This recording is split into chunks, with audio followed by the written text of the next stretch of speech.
Hey everyone, and welcome to the Perfect Bite podcast, your fusion of food and entrepreneurship. You'll hear stories from chefs, restaurateurs, CPG brands, and more from the food and bev industry.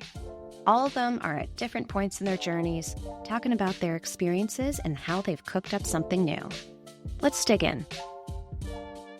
Welcome back to the Perfect Bite podcast. I'm your host, Sarah Perkins. Today's guest is a big reason why the Perfect Bite even exists today. She helped me find a career working alongside folks in food and bev when I was a little lost leaving my own startup, which she also was incredibly supportive of.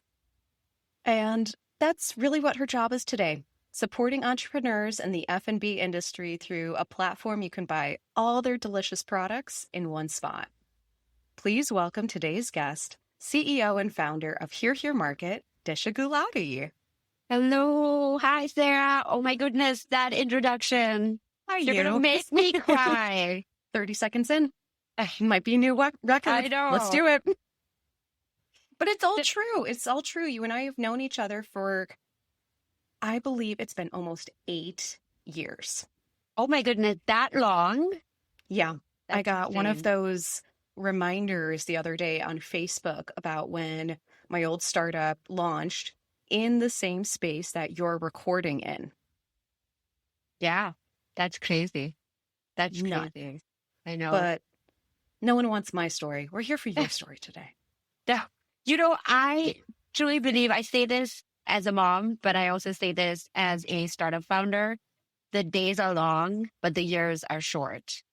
And I can't believe it's been 8 years since I have been on this journey.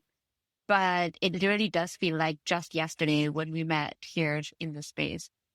I can't believe it. And you're in Chicago. You're in a startup space that has been iconic called 1871. It's That's right. named after the year that the Chicago fire happened because our city, again, doesn't matter where I move, I will always call it our city, is known for just rebuilding and pulling ourselves back up again after something hard and just keep going. And so I love that that is such an entrepreneurial spirit you definitely find in the Midwest, and you definitely have that spirit. Thank you.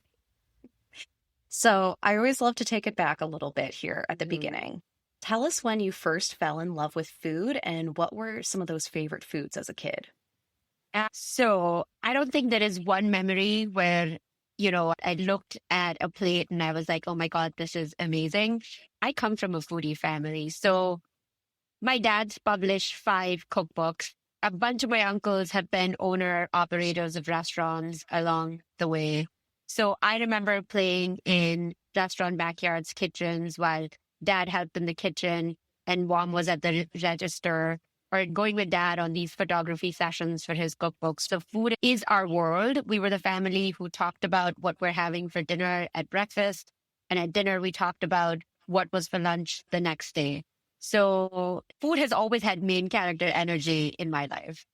I grew up in Dubai as an expat. So very early on, I was exposed to many, many genres of food. Not only because dad loved to cook and experiment with new things at home, but that's kind of the expat culture one tends to grow up in when they grow up in the Middle East, at least, right? So it was a very big melting pot of flavors. And I think that's where I built my sense of adventure with food. No cuisine was too out there. Everything we tried, we ate. It was like, yeah, this is food. This is just another restaurant. Of course, we're going to go and experience the culture through this lens of food. What was my comfort food? And I think this might be a very Dubai thing. And you can ask at least a bunch of kids like me who grew up in the 90s in Dubai. Our comfort food was shawarmas and manakishas.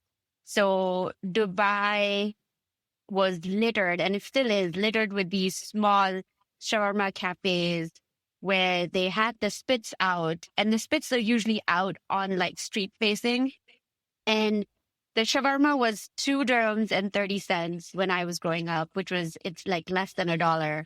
And no matter where mom sent you on an errand, you had the extra 2 dirhams and 50 cents to get your chicken shawarma on the way home. Because no matter where you went, there was a shawarma shop that you could grab that sandwich from. So my comfort food to date is a really good shawarma or a manakish.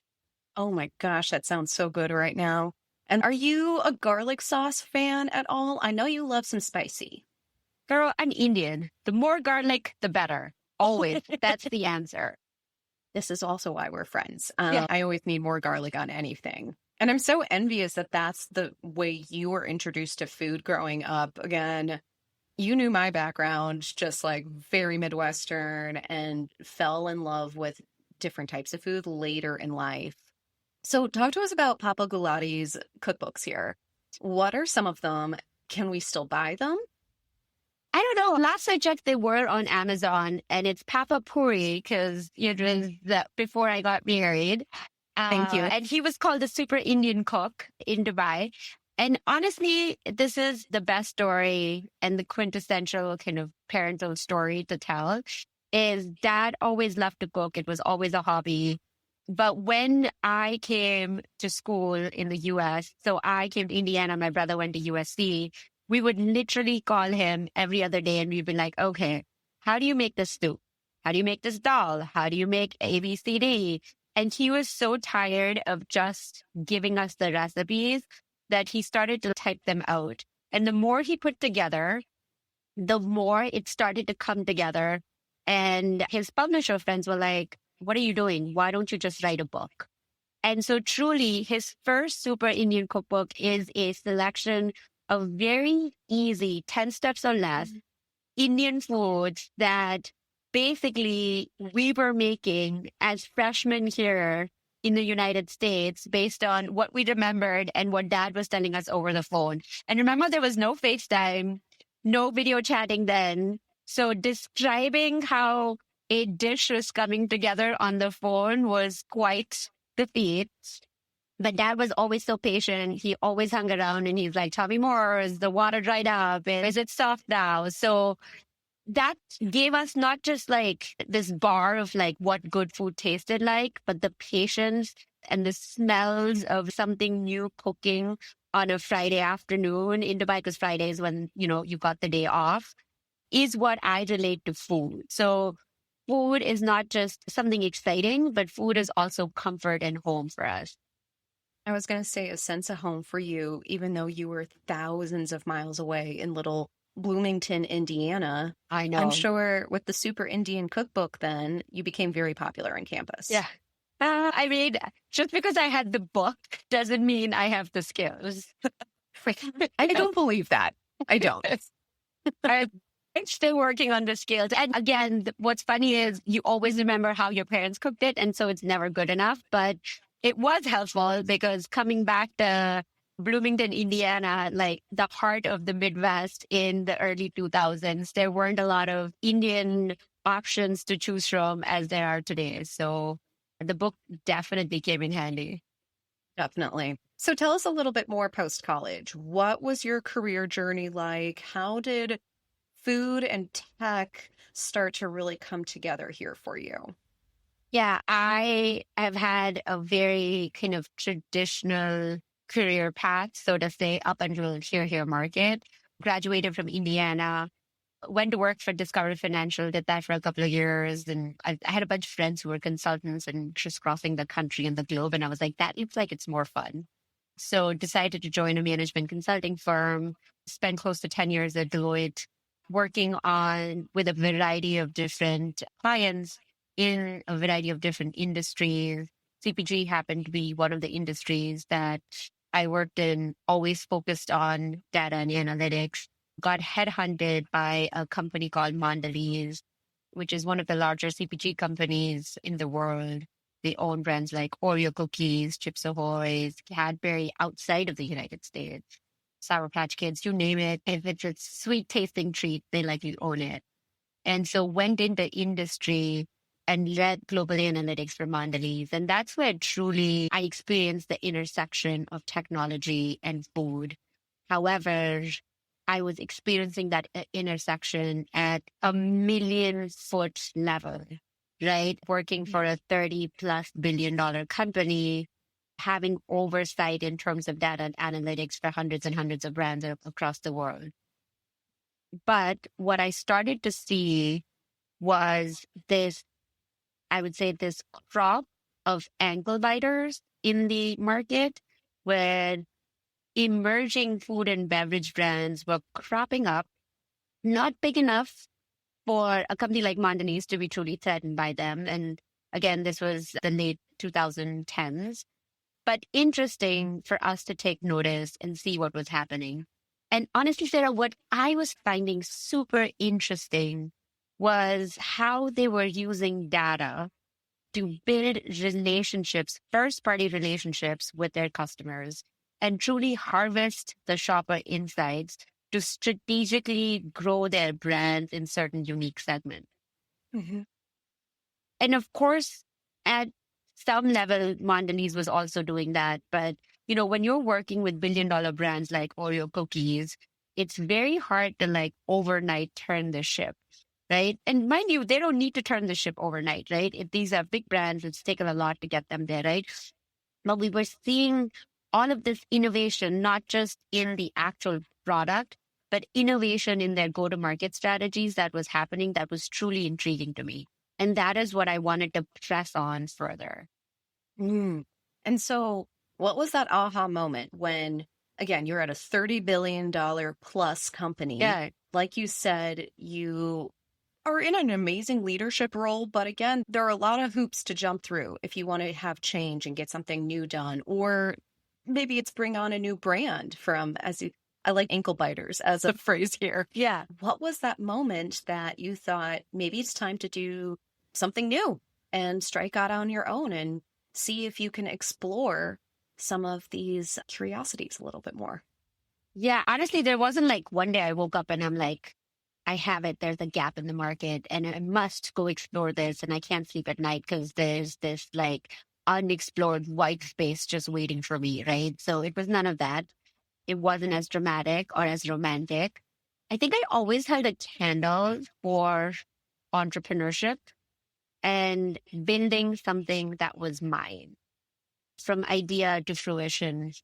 And I think with Mondelez, I was personally at a point in my career where I was ready to try something new.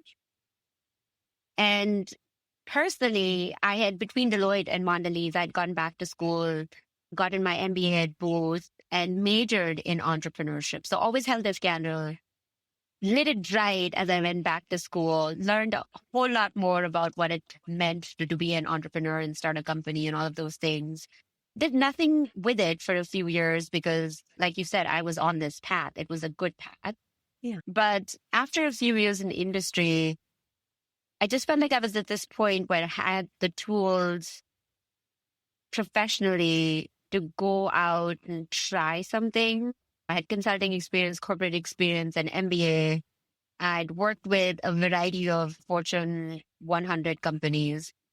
And personally, and I'm sure we'll get into this, but personally, from a family perspective, we felt like we were at a good place where I could invest the next 12 to 24 months to explore and perhaps find something that would be more fulfilling in terms of what I wanted to do in life. So that is how I took the plunge. I actually didn't know what I was going to do till I took the plunge and created some space and time in my life to truly go out and explore what it would be like to start a company, B, what would we do in this company, and C, how would I leverage the skills that I had personally built to fast track whatever idea we wanted to work on. Yeah. And what was that time period, would you say, from one, taking the plunge, again, amazing when you also have a partner who's supportive and saying, yes, go do it. This is your time. This is the time that you really can do something on your own and something special here. Two, what became here. And let's talk through the different iterations too, as well. So let's start with that timeline. Yeah. So Best laid plans, by the way. Professionally, personally, you know the story, but let me share it one more time. You know, left Mondelez, it was just my husband and I. Felt like it was the right time to start a company. Financially, we were prepared. I had the time, the focus. 2 months after we founded Here Market, I found out I was pregnant with our son. So again, I mean, amazing, but the timing was just something else to start a company. Two babies. Yeah, two babies. And I wasn't ready for twins, right? But nonetheless, we forged on ahead. And this was late 2019. And so we started Here Market, found out I was pregnant. And oh, by the way, we were actually working on a completely different business problem to solve, right? Yep. And when we decided to do Here Market, we actually wanted to help restaurants with the problem of group dining. So everything from discovering the right restaurant for your group to making reservations and then splitting the check if you may. And even to this day, that problem hasn't truly been solved for. If you want to make a reservation for more than 6 people, it's always call the restaurant and then someone calls you back. They don't call you back. It's so analog today. It's like Resi or Open Table doesn't even exist for group reservations. That's Still the problem. Quite a pain. Still quite a pain. But that was the problem we wanted to solve. We launched our pilot in February of 2020. I also had Vihan in February of 2020. We had some pilot restaurants that wanted to try out the solution. So the plan was I handed this over to one of our board members and I said, hey, I'm going to take a 3-month maternity leave as one must. And you run the pilot through with these pilot restaurants. And when I come back, we'll have some market insight to truly build out our beta version. Of course, in March of 2020, the pandemic hit. No one's ever heard of this. I think I was like 25 days postpartum. And I get a call from our board member and he's like, hey, so the restaurants have shut down. Group dining actually, I believe, is illegal. What would you like to do next? And I just was like, this is unreal. Like, how can this be happening? But it was. And it was kind of a day at a time for all of us because no one knew at first. I was in shock and denial. And then I was like, restaurants can be closed forever. They're going to be closed for a week, maybe, right? Like, who's ever heard of such a thing? And the week quickly became a month and the month started to extend on to month. But from that came something really beautiful and interesting. A problem I don't believe if we had gone out and done the market research, we would have put our fingers on. Because we had, Sarah, all these pilot restaurants and chefs that we were working with, all of them were trying to figure out in this time of need what to do next and how to diversify their revenue streams with the dining room doors closed. Yeah. And a lot of them, if you recall, started to make product and do virtual events. I'll be honest, I don't know if I ever want to do a Zoom birthday party again, but I do want to take home my favorite pasta sauce from my favorite Italian restaurant in Chicago.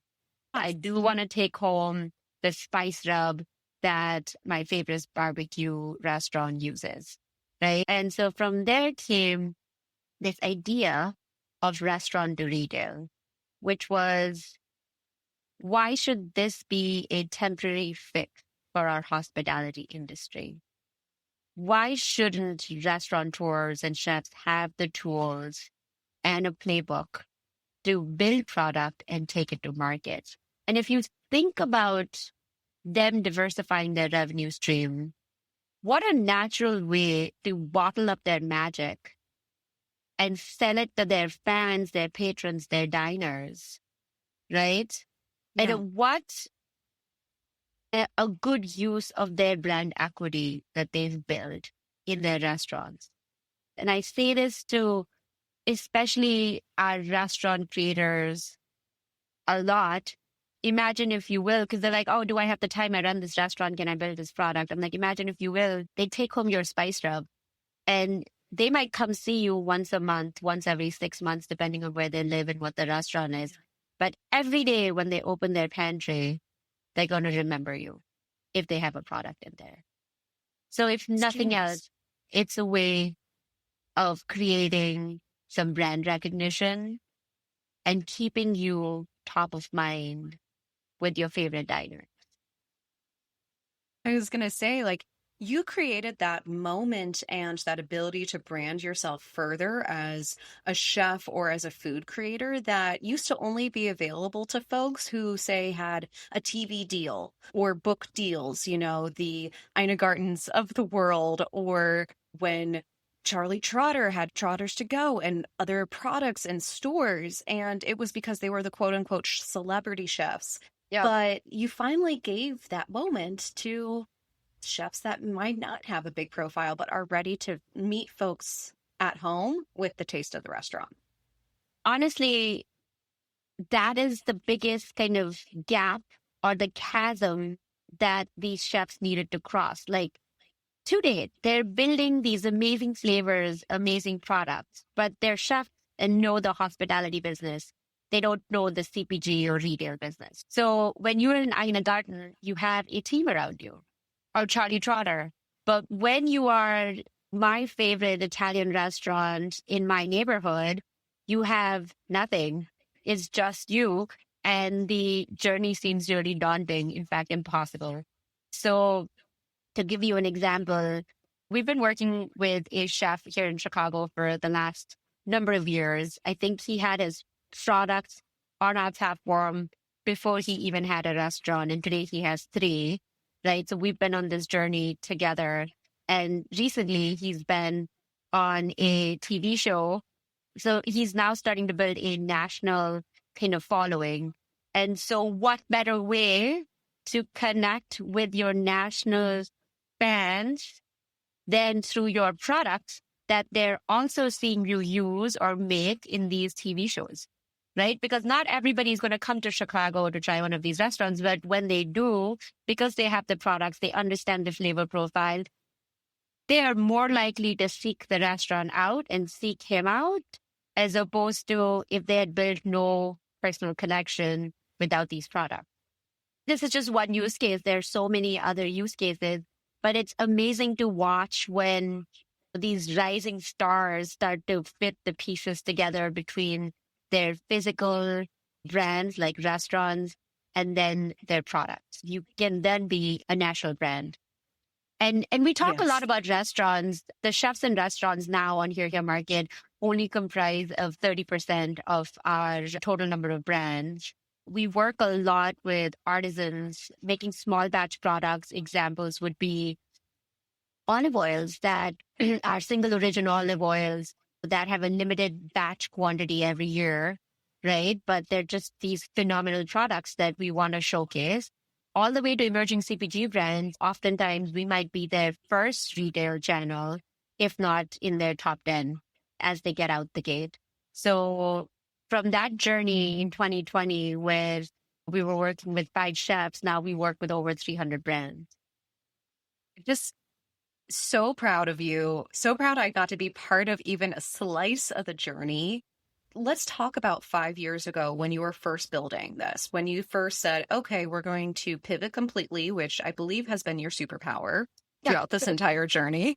But also, you know, building marketplaces is hard. It's two-sided in this case. You've got the folks who would end up buying the product, and you have to convince someone with a totally new platform and business that they should trust you to find an audience for them. Talk to us about what sourcing was like in those days versus now, and any tips that you might have for someone looking to build something in that space as well. Yeah, like you said, a two-sided marketplace is hard to build. It's twice as hard to build. And we certainly ran into all the familiar problems that typically come with marketplaces, like the cold start problem. Do you start with the supply or do you start with the demand? And the unit economics of it all. Who's paying on this marketplace? Is it the supplier? Is it the consumer? And then truly the power of a marketplace is when there is liquidity on the marketplace, meaning there's enough shoppers and enough creators. That's when you have achieved peak utilization of the platform. So we have run into all of these problems. And I don't know if I have the right answers, but I will tell you what we did. When it came to the supply and demand side, we focused on the supply side, right? So we started with our focus on chefs and artisans and emerging CPG brands. As luck would have it, and honestly, sometimes you make decisions and in retrospect, they seem really smart, but in the moment, it just felt like the obvious choice without being totally backed by data. But as luck would have it, we started with chefs. Now, all chefs are micro or macro influencers in their own rights. When we brought chefs on, they brought their fans onto the marketplace. And that is what initially helped us build the marketplace. And it wasn't just chefs, although I would say chefs probably have the most influence, generally speaking, on their followers. And if you can imagine, if you're following a chef, you're likely a foodie, right? So you're open to more of these experiences. But as we started to bring on artisans who had local followings as well in their favorite farmers market or their specialty stores, they brought eyeballs onto the platform as well. And honestly, they were all foodies. They were all what we call early adopters of food. And we got the opportunity to cross-pollinate these audiences across our set of creators or brands, if you may, which created the initial set of shoppers and creators. Now, if you think about the flywheel, if we brought on more creators, they brought on more eyeballs. They brought on more eyeballs. More creators wanted to be a part of the platform, which then brought on more eyeballs. And that's how we created the flywheel for the marketplace. Which is so smart. And sometimes it just takes a lot more time than you think it will. And then, like you said, it's almost like this thing just switches. And suddenly you're not sourcing as often. They're coming to you, which is the best problem to have. That's right. So in the beginning, we had to work the phones. I would say it was the hardest to get our first 20 creators. But what worked for us was we were in a pandemic. I mean, what else was going on with them? Yeah, right? They were more willing to take the risk to work with us than they would have been now when things are back in full bloom. So that worked in our favor. Once we were past the 20 threshold, honestly, like I said, the flywheel started to work and it got better and faster. And to date, we will do some reach outs for brands that we think are interesting and a good fit for Here Market. But to date, all of the creators that we have on the platform, 300 plus, like I was saying, that represent over 900 SKUs have been inbound requests to be on the platform. Just incredible. And what do you think about Here differentiates you? We can get into this a little bit further too later on, but from another platform that they might go to. So folks probably think of, well, why aren't they on Amazon or Etsy or some of these other spots? Yeah, there's a couple of different reasons why they're on our platform versus somewhere else. So interestingly enough, when we were thinking of starting this marketplace, I really thought about it and I said, does the world need another marketplace? There's so many out there. You named the most popular one of those, Amazon and Etsy. It turns out Etsy actually isn't as big in the food category as it is in other categories because Etsy has this DIY reputation.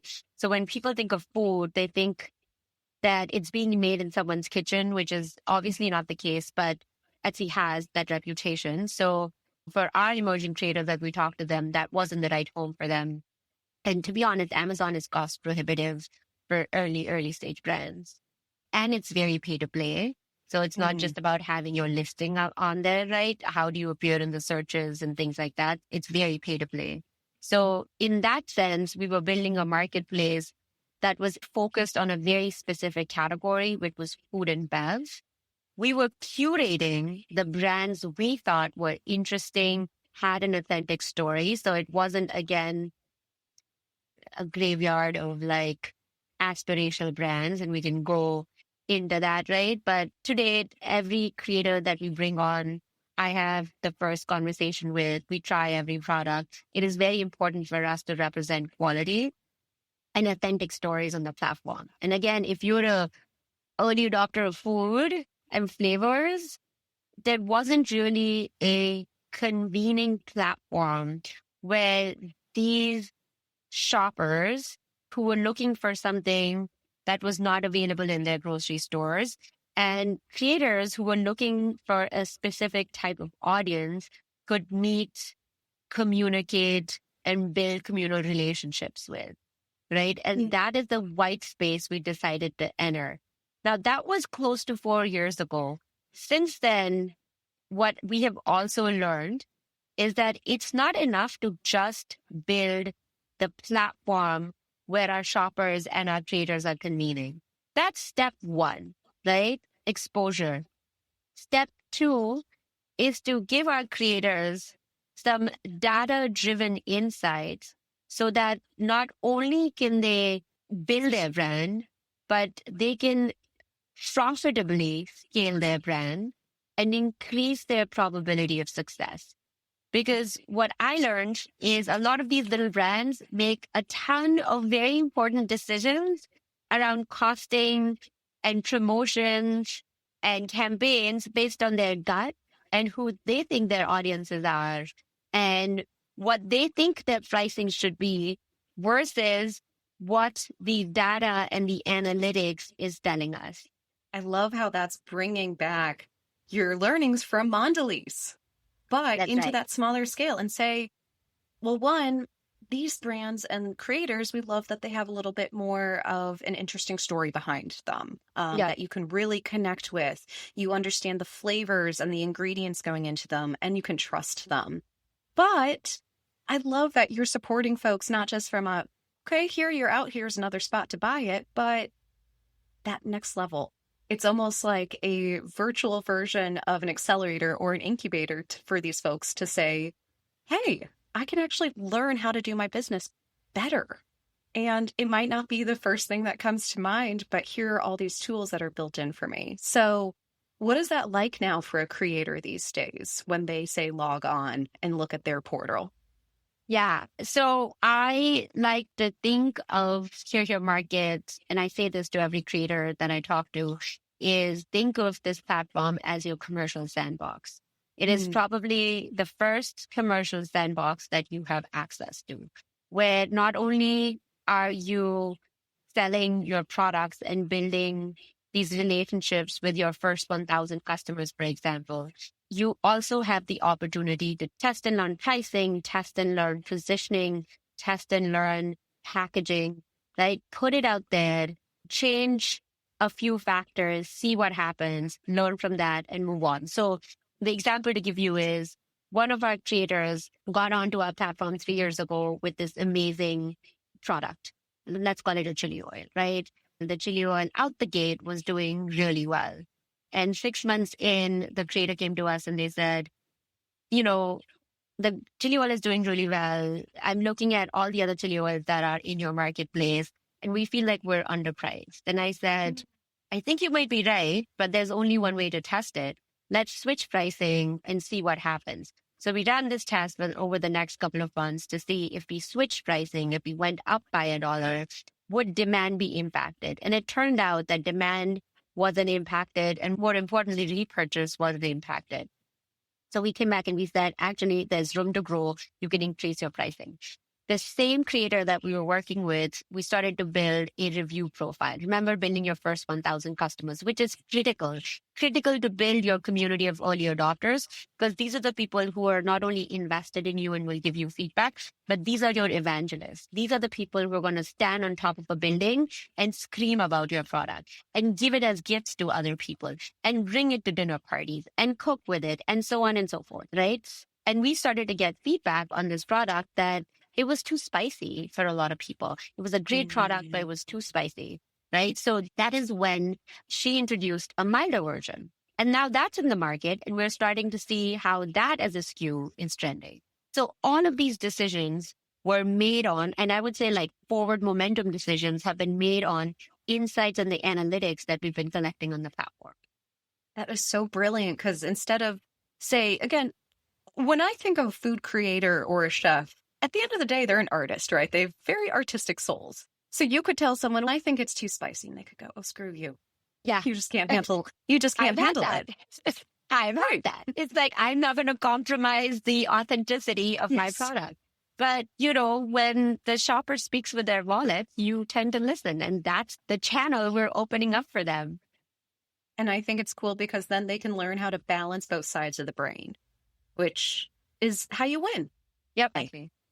So I want to talk about some of those wins that you've seen throughout the years. I know we're not going to make you choose a baby here. We're not going to say who are your favorite products or creators, but you had a really special partnership that came during this time. And anyone who is related to food and bev and hospitality knows that when the James Beard Foundation comes knocking, you answer and you say whatever you want. So tell us how you first got connected with them and the products and sets that came out of that.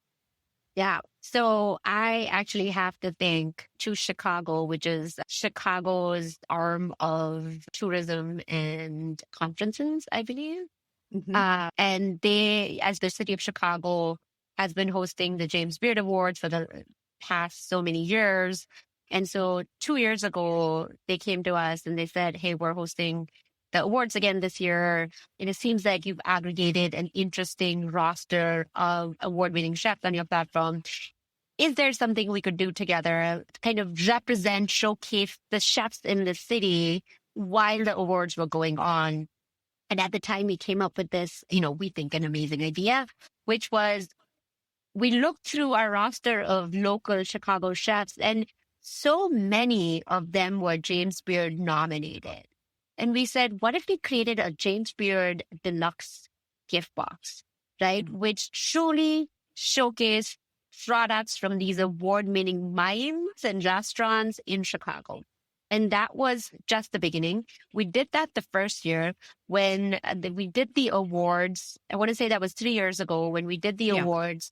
We launched the James Beard box. And Sarah, you remember you and I got into a car and we went to all of these influencers and we gave the James Beard box so that they could talk about it, write about it. And our efforts paid off in spades because next year the foundation came back and presented us with an opportunity to be the official snacking sponsors for the actual freaking awards, which was, I think, one of the highlights of Here Market, right? So we went out there and two of our chefs who were James Beard award winning and had products on the platform is the snack pack we created for the actual awards, which was, 3,000 of the food and hospitality's who's who, the media, the chefs, the celebrities, everyone was there. We had the event at the Lyric Opera and everybody had a Here Market snack box with snacks from James Beard nominated chef. It was truly, you were there. It was truly one of the bigger highlights of what we've done with the platform. It was just incredible. 2 stories with that.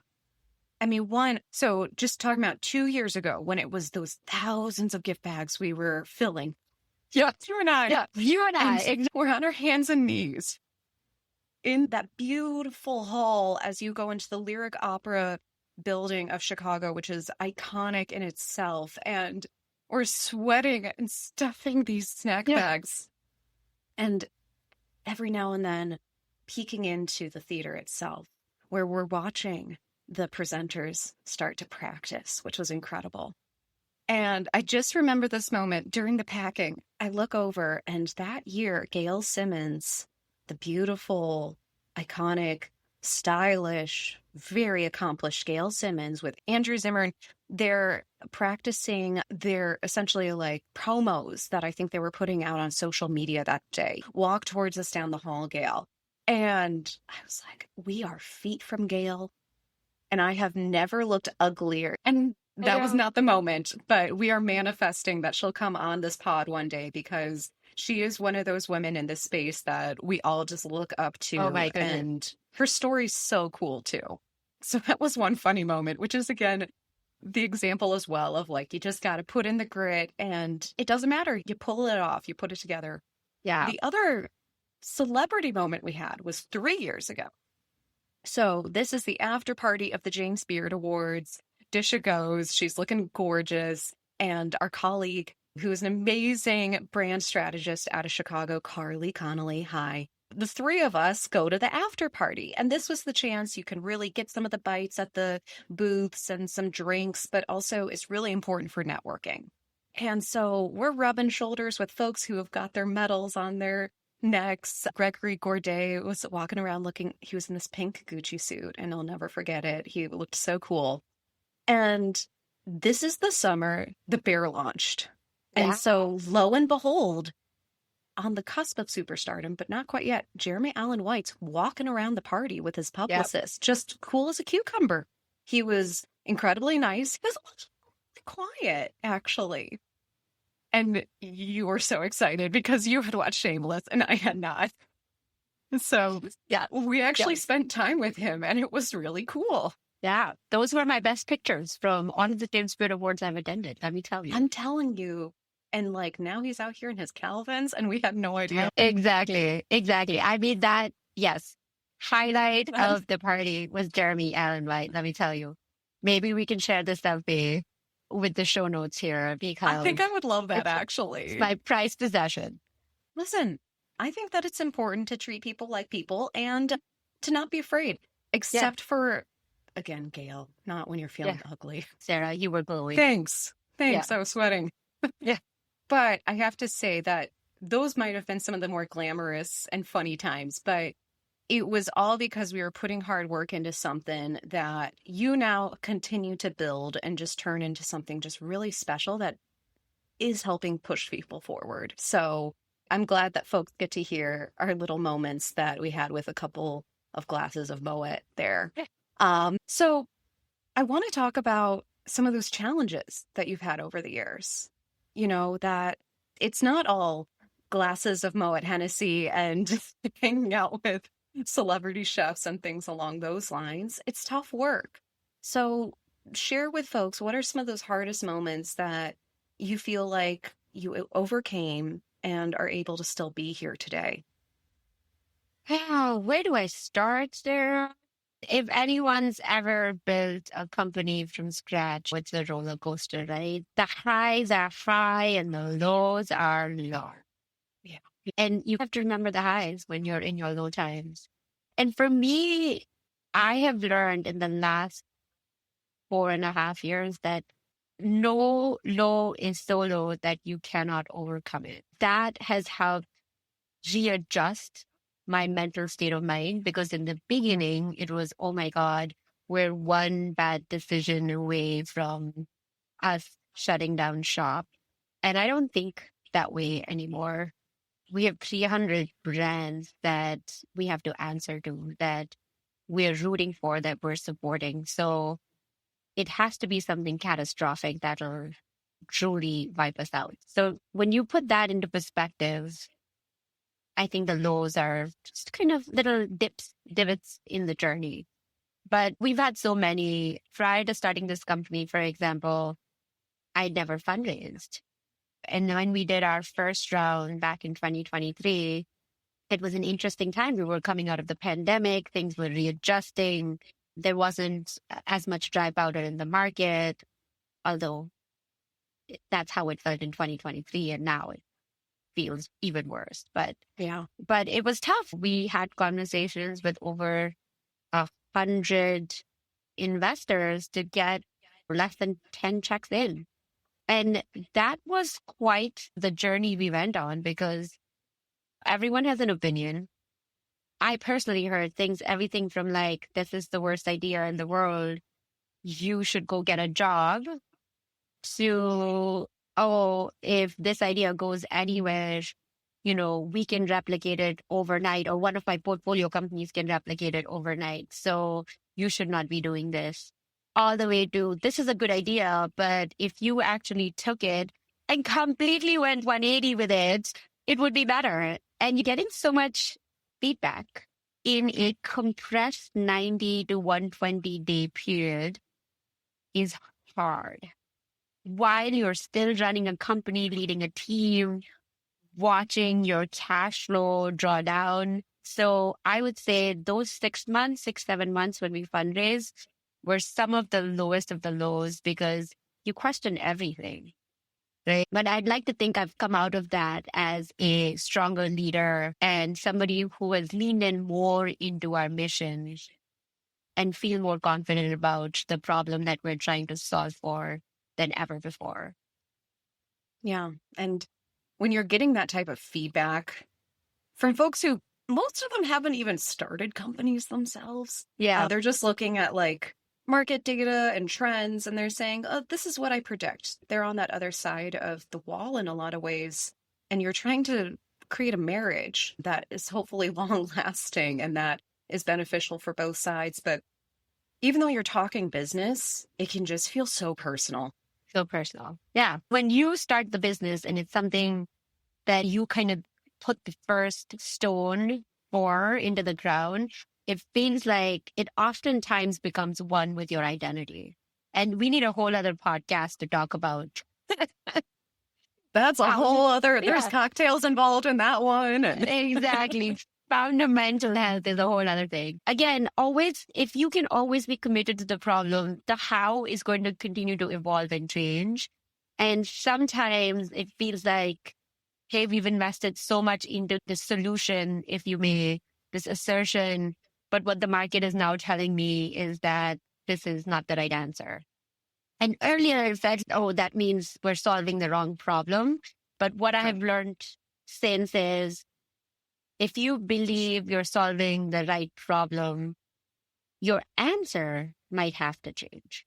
That is, you said many pieces of advice over the years that I take to heart. And that's the best one. I really think like it is because you're exemplifying, you've been committed to this mission the entire time. And it's okay if the solution itself changes a little bit because you're committed to fixing the problem. Thank you. That's a good nugget right there for everyone. So a couple last few questions here before we get to the world's best and hardest question. What would you say you're most proud of? And what do you hope for the future? So many things with everything at a human level, with everything that's going on right now with climate change, with kind of global tensions, now trade wars. I just hope that we can leave a better place for our children than we found it. And it just doesn't feel like it's going in that direction at the moment. So I just hope that the world starts to stabilize a little bit. And I know we don't fully control that, but I mean, at the highest level, that's what I hope for. And my one small part in that, what I can control is, creating local economies, helping emerging food and beverage brands. Sarah, did you know that 90% of emerging brands will fail for a variety of reasons? Product market fit, lack of access to capital, access to retail opportunities, so on and so forth.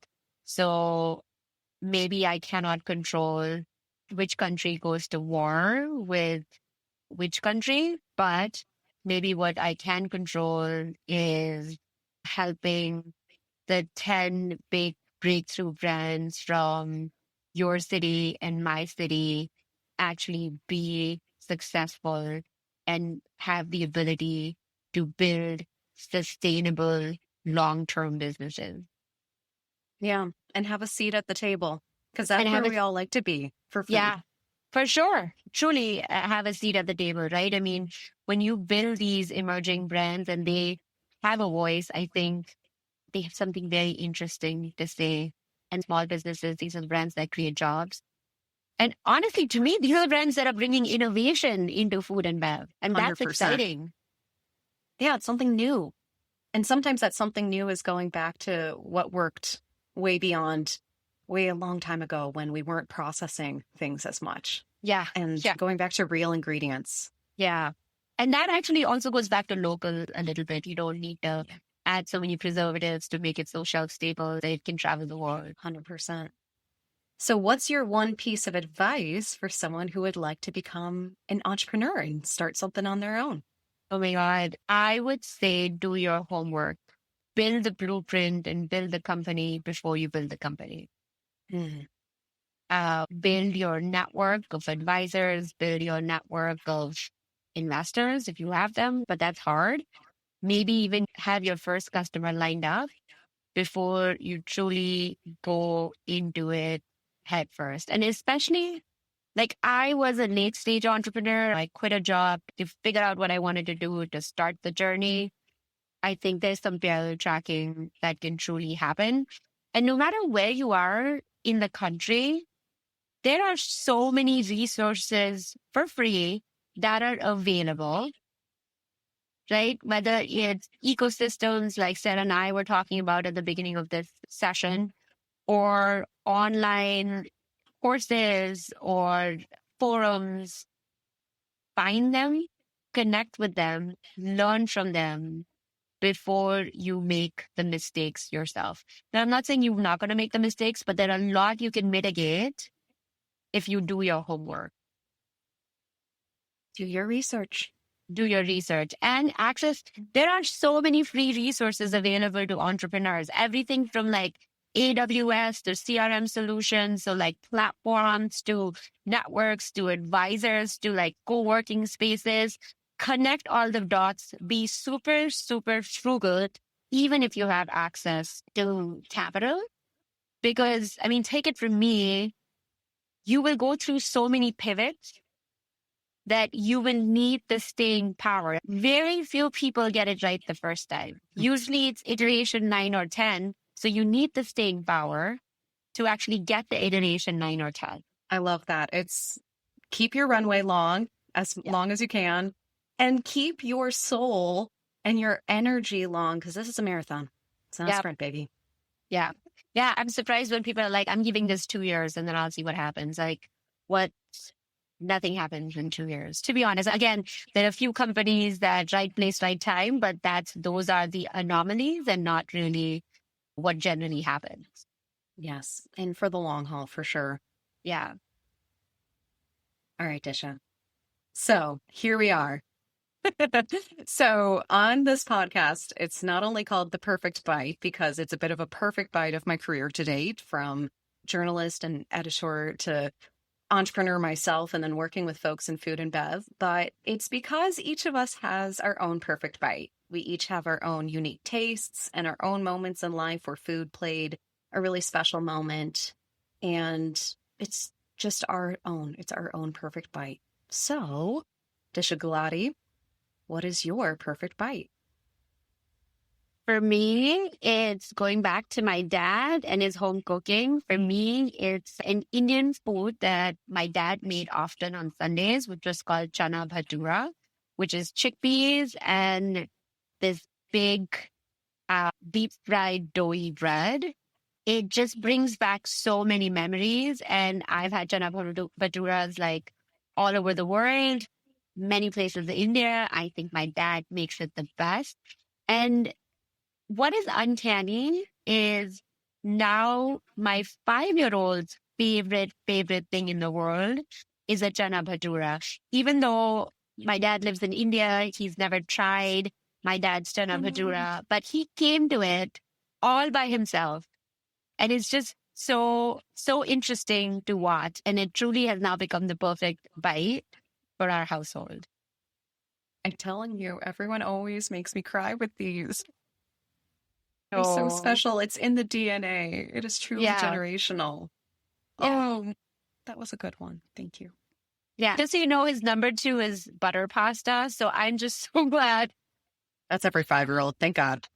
I'm just so glad that a bhatura is a big butter pasta, because I was like, you can't be my son if your like number 1 thing is butter pasta. We'd have to have a real serious conversation with V. You would need to sit down from mom, for sure.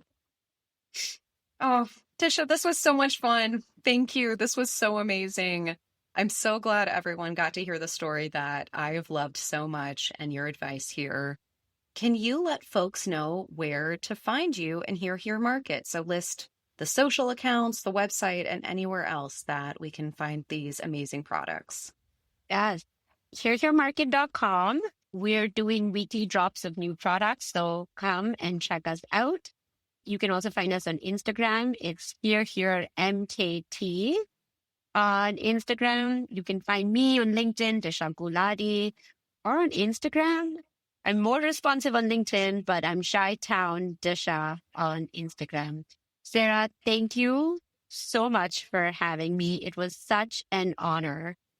You have truly created the perfect pod, and I just loved going down memory lane with you today. Me too. Thanks again, Disha. And everyone, this was Disha Gulati's Perfect Bite. Thanks for tuning in to The Perfect Bite today. You can listen to future episodes on Apple Podcasts, Spotify, and anywhere else you listen to podcasts.